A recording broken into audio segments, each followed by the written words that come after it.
The night my oldest son lost his battle with brain cancer, I thought my life was over. My parents had turned their backs on me. My ex-wife mocked me when I begged for help, and I was left to carry everything on my shoulders until I broke. I came dangerously close to ending it all, but I didn't. I made a choice to keep living for my younger sons. I thought the hardest part of my story was behind me, until 1 week later I heard a knock at the door that would change everything I thought I knew about family, about love, and about survival. My name is Ethan Marlowe. I am a father of 3 boys, or at least I was until cancer ripped one of them from me. My oldest, Landon, was only 14. He loved the stars, the way they seemed endless and full of promise. My 5-year-old twins, Caleb and Noah, are bundles of energy and innocence, too young to understand the weight of the grief that consumed me. My parents, Richard and Helen, are still alive, but in many ways I lost them long before I lost my son. They see me as a failure, a man who never lived up to their expectations. And then there is Melissa, my ex-wife, who walked away from our marriage and from her children, chasing a life she thought was better without us. This is not a story about being strong. This is a story about being broken, about begging for help and being denied, about losing the most precious thing in the world and somehow finding a reason to keep going. It is about the day I nearly gave up, and the day a stranger knocked on my door and turned my pain into something I never expected: hope. My name is Ethan Marlowe, and if you had met me a few years ago, you would have seen a man who believed he had it all figured out. I was 38, a high school history teacher in a small town where everyone knew everyone else. I had 3 boys who made me proud every single day, even though raising them on my own wasn't easy. I lived paycheck to paycheck, stretching every dollar, but I never let my kids feel like they were missing out. My life was simple, maybe even ordinary, but for me, it was everything. I lived with my children in a small 2-bedroom apartment on the 2nd floor of an aging brick building. The place was cramped and drafty in the winter, and the plumbing rattled like it was begging for mercy, but to my boys, it was home.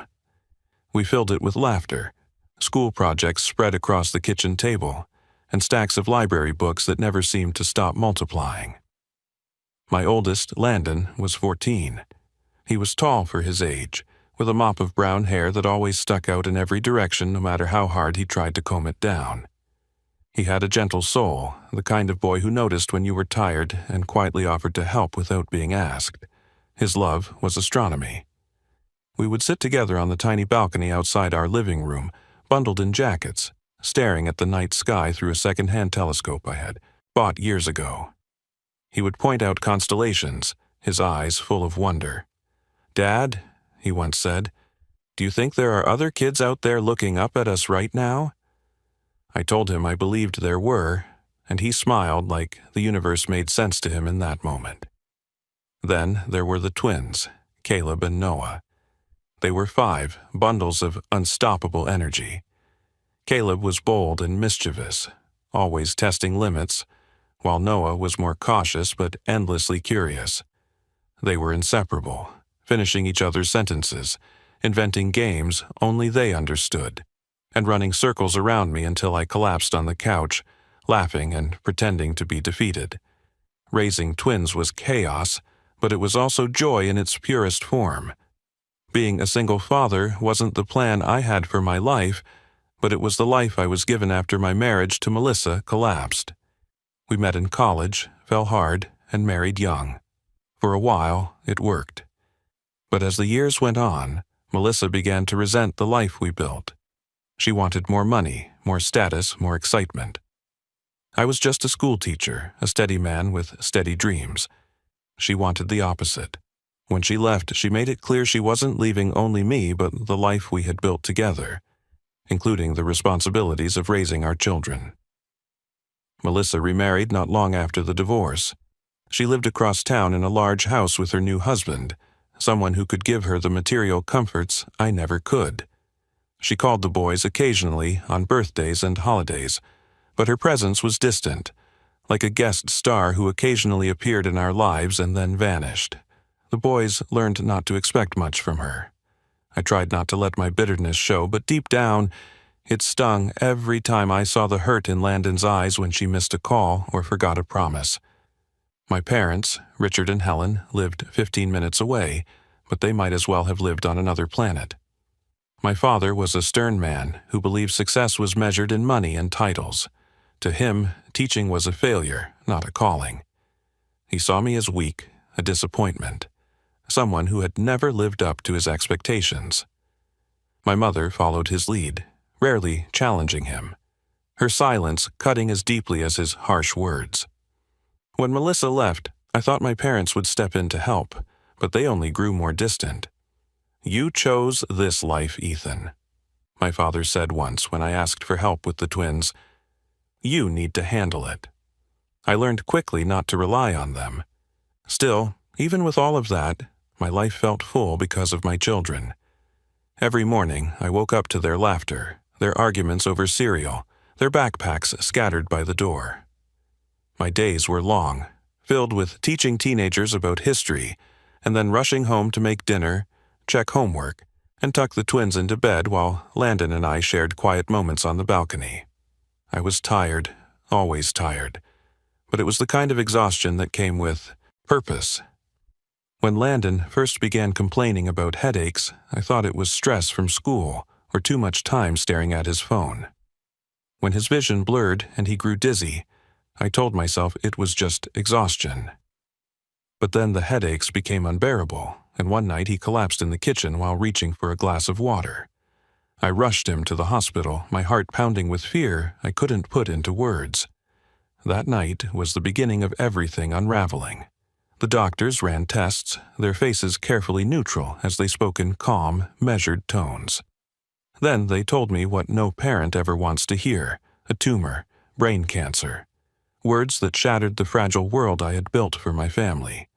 I remember gripping the edge of the hospital bed, my mind refusing to accept what they were saying, my eyes fixed on Landon's pale face. He was only 14. He still had dreams of standing at the edge of the Grand Canyon, of building rockets, of growing up. My boy, who loved the stars, was now fighting a disease that threatened to extinguish his light. That was the moment everything changed. My classroom lessons, my struggles with Melissa, my father's disapproval, all of it became meaningless compared to the fight ahead. I knew then that my life would never be the same. The weeks after Landon's diagnosis felt like stepping into a nightmare that refused to end. The hospital became a second home, its sterile smell and constant beeping monitors etched into my senses. The doctors explained treatment plans with charts and pamphlets, their words a blur as I tried to hold myself together for my son. Surgery, chemotherapy, radiation, none of it was guaranteed. All I could see was Landon lying in that bed, his once bright eyes dulled by exhaustion, and all I could think was, how do I keep my family together while the world falls apart? The problem was not only the cancer, it was life itself. I was a single father with a full-time job and 3 children, one of them critically ill. The twins, Caleb and Noah, were only 5. They needed constant supervision, meals, baths, bedtime stories, and comfort. I could not leave them alone, but I also could not abandon Landon at the hospital.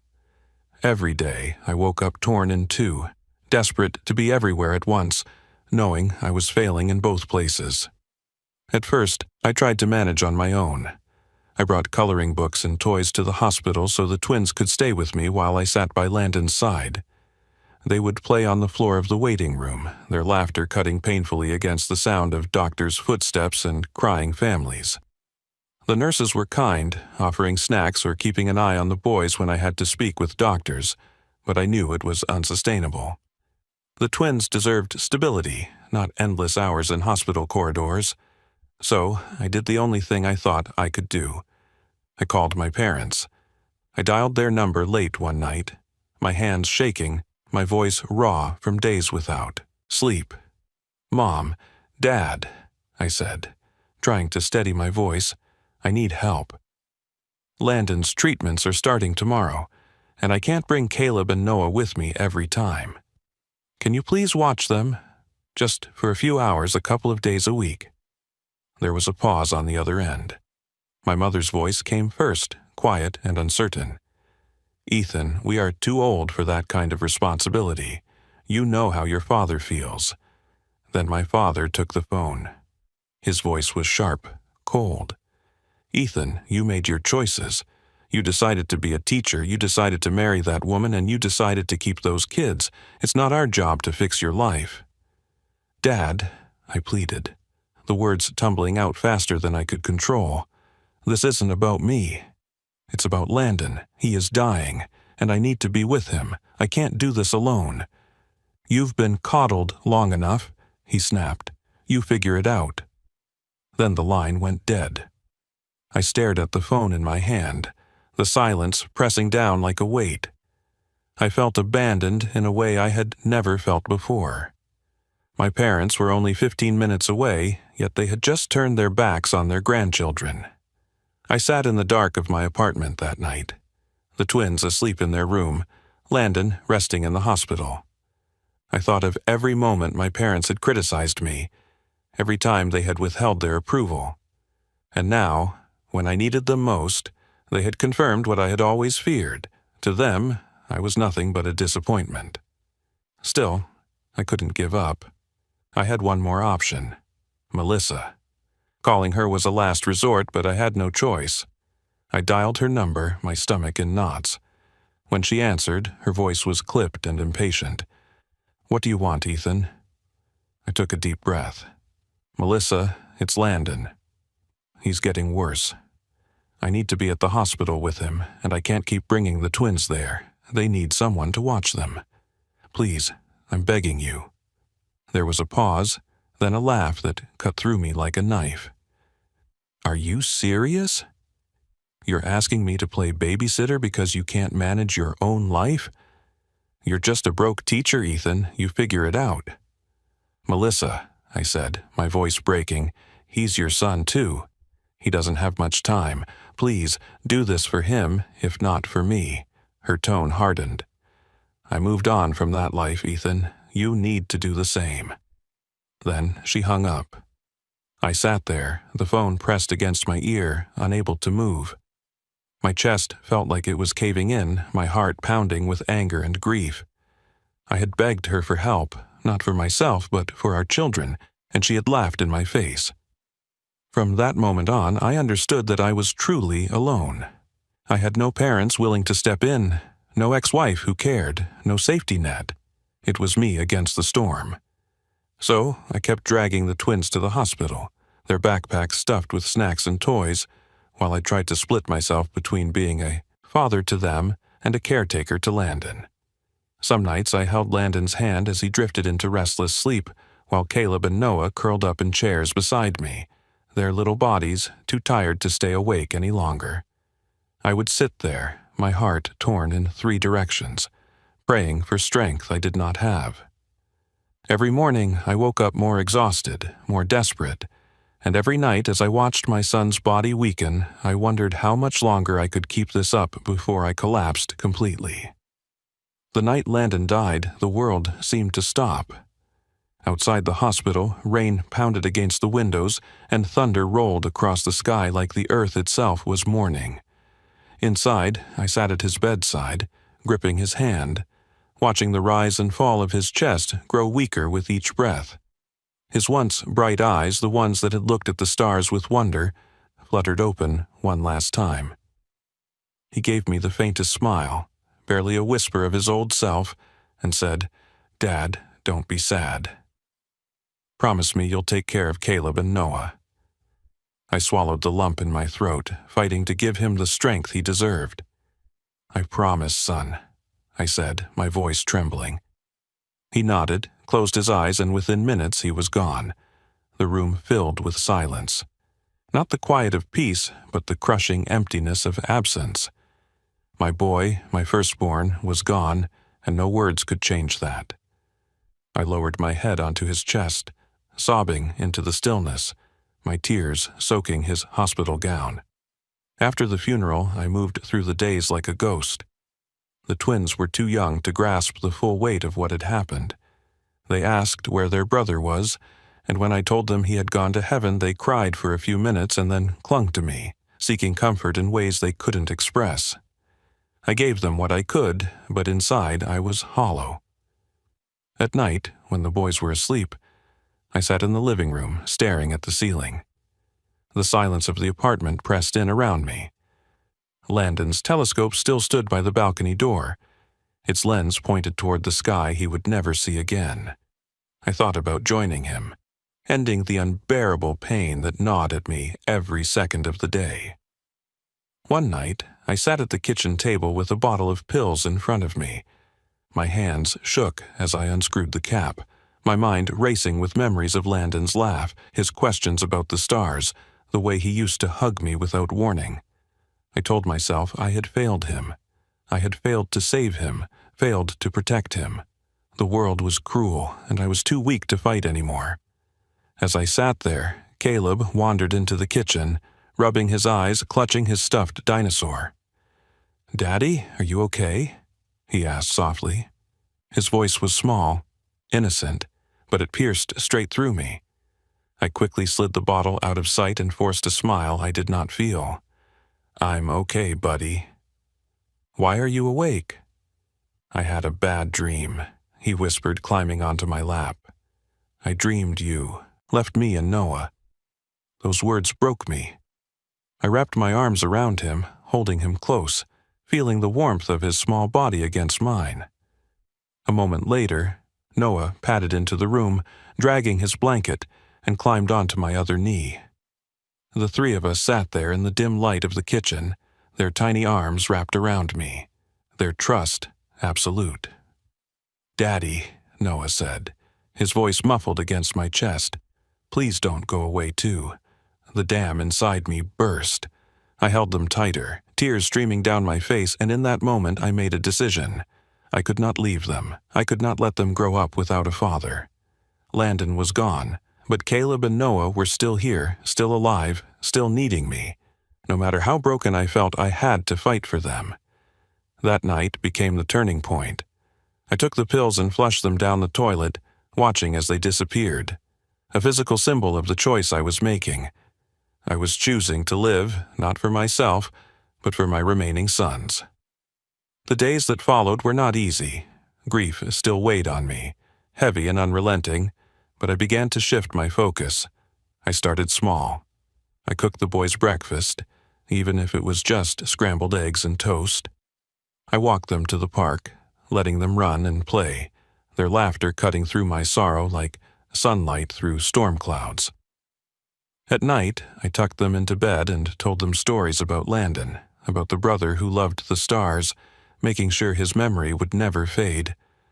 I also returned to teaching, though every step into the classroom felt like walking through mud. My students noticed the change in me, the exhaustion in my face, but I tried to stay steady. Teaching gave me structure, something to hold on to when everything else felt uncertain. I began to rebuild myself, piece by piece, not because I was strong, but because I had no other choice. Caleb and Noah needed me. They needed stability, love, and guidance. They needed a father who would stand in the storm and refuse to be blown away. And as I clung to that purpose, a strange thing happened. A small ember of hope began to flicker inside me. It was fragile, barely noticeable, but it was there. I could not bring Landon back, but I could honor him by living, by keeping the promise I made at his bedside. 1 week later, when I was just beginning to find my footing, there came a knock at the door. It was late in the evening. The twins were playing with blocks in the living room, their laughter filling the apartment. I stood, hesitant, wondering who could possibly be visiting us. When I opened the door, I had no idea that the man standing on the other side would change everything again. The knock came softly at first, then firmer, as though the person on the other side wasn't sure if they should be there. I hesitated. Visitors were rare. Melissa hadn't spoken to me since the day she laughed in my face. My parents had vanished from my life, their absence a wound that no longer surprised me. I wondered if it was a neighbor, maybe someone complaining about the noise of the twins' laughter carrying through the thin walls. When I opened the door, the man standing there was a stranger. He looked to be in his late 40s, tall, with streaks of gray in his hair and kind eyes that seemed unsettled as they met mine. He held a leather folder in one hand, his knuckles white from gripping it too tightly. "Are you Ethan Marlowe?" he asked, his voice steady but tinged with nerves. "Yes," I replied cautiously. "Can I help you?" He shifted his weight, took a breath, and said, "My name is Jonathan Hale. I believe I'm your brother." The words hit me like a physical blow. For a moment, I just stared at him, waiting for the punchline, for some explanation that made sense. My father had never once mentioned another child. My mother had never hinted at such a thing. The idea seemed impossible, absurd, and yet the man before me radiated sincerity. "My brother," I repeated, my voice sharp. Jonathan nodded. "I know this is a shock. I didn't know about you either, not until a few years ago. Our father, Richard, he had an affair when he was younger.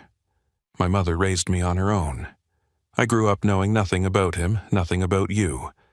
But when I started digging into my family history, I found his name, and eventually yours." I felt anger rising in my chest, not at Jonathan, but at the man who had raised me, Richard, who spent my entire life judging me, belittling me, withholding his love. Richard, who let me beg for help and slammed the door in my face while my son lay dying. He had kept a secret this big, a son he never acknowledged, while treating me like I was nothing. I tightened my grip on the doorframe, my voice shaking. "Why are you here now?" Jonathan lowered his eyes briefly, then looked back at me. "I heard about Landon. I know I'm too late to meet him, and I'm sorry. I know you don't owe me anything, but I didn't want to stay silent. I wanted to meet you, and I want you to know that you don't have to carry this alone anymore. I have the means to help, and more than that, I want to be here for you and the boys." Behind me, Caleb and Noah peeked out from the living room, their small faces full of curiosity. "Daddy, who is it?" Noah asked. I turned back to Jonathan, conflicted. My heart screamed to slam the door, to reject the intrusion of yet another complicated truth. But something in his eyes stopped me. They were not the eyes of a man looking for redemption from his own mistakes. They were the eyes of someone offering a lifeline.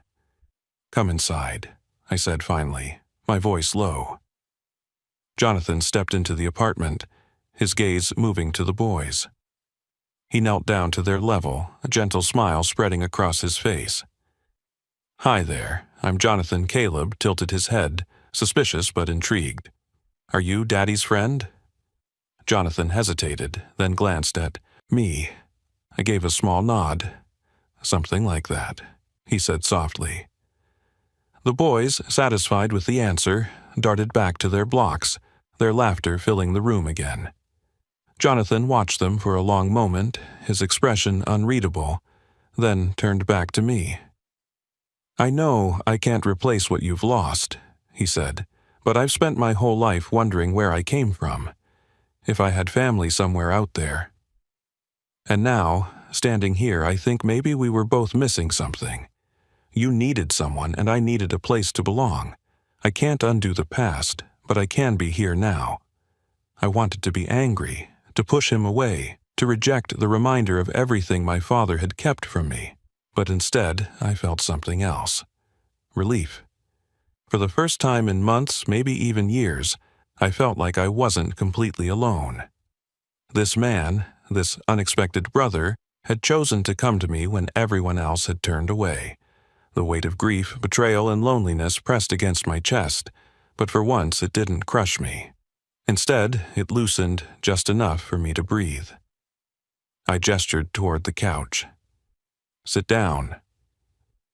We have a lot to talk about. As we sat together in that small apartment, the twins building towers at our feet, I realized that the knock at the door was not just an interruption.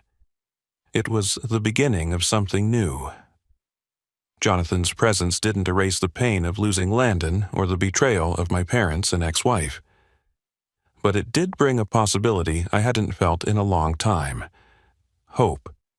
That night, after Jonathan left with a promise to return, I stood on the balcony and looked through Landon's telescope. The stars stretched endlessly above me, the same ones he had loved so much. For the first time since his death, I whispered into the night, "We're going to be okay, son." Jonathan returned the next day. True to his word, he did not come empty-handed. He arrived with groceries, children's books, and even a box of Legos for the twins. He greeted them by name, already remembering who was Caleb and who was Noah. They rushed to him with the unfiltered openness only children can give, dragging him to the floor to build castles and towers. I watched from the kitchen, unsure of what to make of it. Part of me still bristled at the idea of letting someone connected to my father into my home. My anger at Richard had not faded, and I doubted it ever would.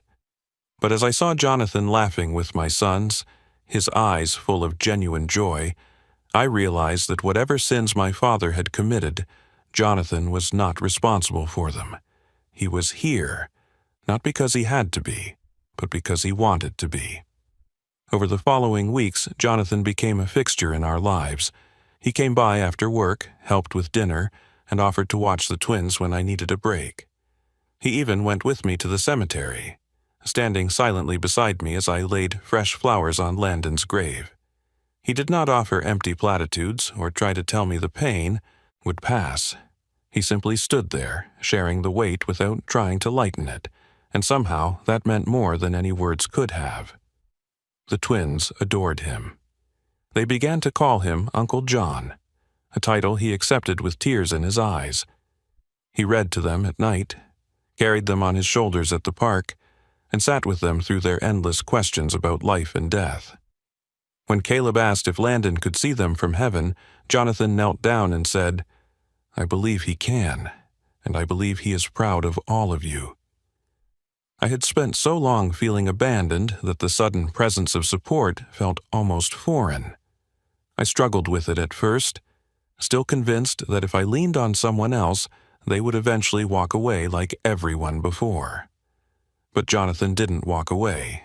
He showed up again and again, until slowly I began to believe that maybe he wasn't going anywhere. It wasn't just Jonathan's presence that changed me. It was what his presence reminded me of. For years, I had measured my worth against the cold approval of my father and the scorn of my ex-wife. I had allowed their rejection to define me. But as I watched my sons giggle with their uncle, as I saw Jonathan invest in a family he had only just discovered, I realized I had been measuring myself against the wrong standards. Family is not about who shares your blood. It is about who chooses to stand beside you when everything falls apart. My parents had refused to be there. Melissa had mocked me in my darkest hour, but Jonathan, a man who had no obligation to me, had chosen to step into the chaos and stay. The change did not happen overnight. Grief still hit me in waves, unexpected and crushing. There were nights when I still sat by the telescope and cried until I had no tears left. There were mornings when I woke up wishing it had all been a dream. But little by little, I found strength in keeping the promise I had made to Landon. I poured myself into raising Caleb and Noah, teaching them kindness, resilience, and love. And with Jonathan's help, I began to believe that maybe, just maybe, we would be okay. One evening, as the sun set and the sky turned shades of orange and purple, the four of us sat on the balcony. The twins took turns peering through the telescope, squealing with excitement when they found the moon. Jonathan leaned back in his chair, smiling as he listened to them argue about whose turn it was. I sat quietly, watching them, and for the first time in a long time, I felt a sense of peace. I thought about Landon and how much he would have loved this moment. I thought about the night he asked me to take care of his brothers, and I felt his presence in the laughter that filled the air. I whispered silently, "I kept my promise, son." Turning to Jonathan, I said, "Thank you for being here. You don't know what this means to us." He looked at me, his eyes steady. "No, Ethan. You don't know what this means to me. I spent my whole life searching for family, and I never thought I would find it like this. You saved me too." In that moment, I understood something I had not been able to see before. Loss had broken me, betrayal had scarred me, but love had found its way back into my life in a form I never expected. I had learned that sometimes the people who hurt us are not the ones who define us. It is the people who choose us, who show up, who love us without condition, who become our true family. That night, after the twins fell asleep and the apartment was quiet, I stood on the balcony once more. The stars stretched endlessly above, and for the first time since Landon's death, I felt not just grief, but gratitude. I had lost my son, but I had not lost my purpose. I had found a brother I never knew I had, and together we were building a future that honored Landon's memory. This is what I carry with me now. No matter how dark life becomes, there can always be light waiting where you least expect it. Sometimes it comes in the form of a knock on the door, a stranger who turns out to be family, and a reminder that even in the deepest sorrow, love can still find you. That is my story. I lost my son. I was abandoned by the people I thought I could count on, and I nearly gave up. But I chose to live for my boys, and when I opened that door, I discovered that sometimes family is not who you expect, but who chooses to stand beside you when you need them most. If this story touched you, please give it a like so more people can see it. Share it with someone who needs to hear that, even in the darkest moments, hope can still find its way in. Leave a comment below and tell me your thoughts. I read every single one, and your words matter more than you know. And if you want more powerful stories like this one, make sure to subscribe to the channel and turn on the notifications. Thank you for listening. Thank you for being here. And remember, you are never truly alone.